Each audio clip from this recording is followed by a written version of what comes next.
Дүниежүзілік денсаулық сақтау ұйымы дабыл қағуда. Жыл сайын Альцгеймер дертіне шалдыққандар саны артып келеді дейді мамандар. Альцгеймер ауруы қарапайым тілмен айтқанда кәрі кісілердегі ақыл естің кемуі. Статистика бойынша бұл сырқатқа әдетте 65 жастан асқандар жиі шалдығады. Науқастар ұмытшақтықтан бөлек көп сөйлеп өмірінде өткен нәрселерді еске алады.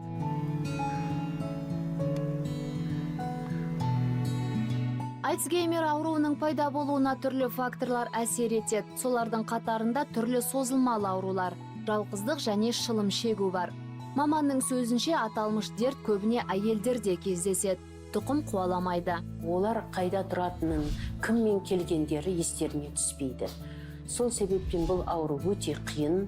Енді бұл ауруды негізінде отбасында кездесетін жағдайда бұл адамдарға көбірек көңіл бөліп, сыртқа шықпауына, жалғыз өзі сыртқа шықпай, егер де шыққан жағдайда да қалтасында немесе мобильный телефондарына аты жөнін жазып, сөйтіп жіберу керек. Бұл дертке қарсы тұратын екпе әлі күнге дейін ойлап табылған жоқ. Сол себепті келіп қалса көре жатармыз деп, уақытыңызды босқа өткізіп алмаңыз.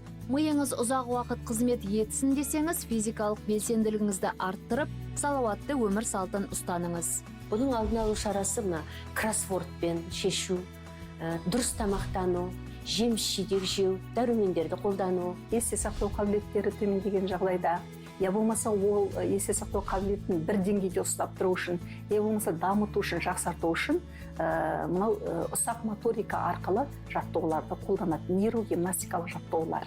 Альцгеймер ауруын ерте анықтап, дереу ендік шаралар жасалса, аурудың асқынуының алдын алуға болады.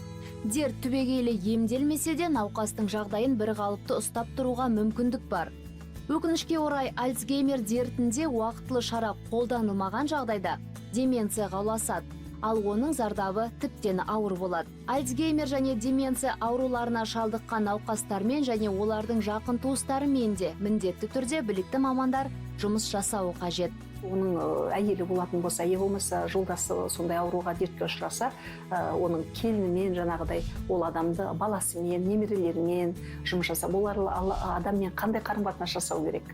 Оның қандай психологиясына мынандай қатты әсер бермес үшін ол адамға, яғни қандай қарым-қатынас жасау керек. Оның бір ғана амалы бар.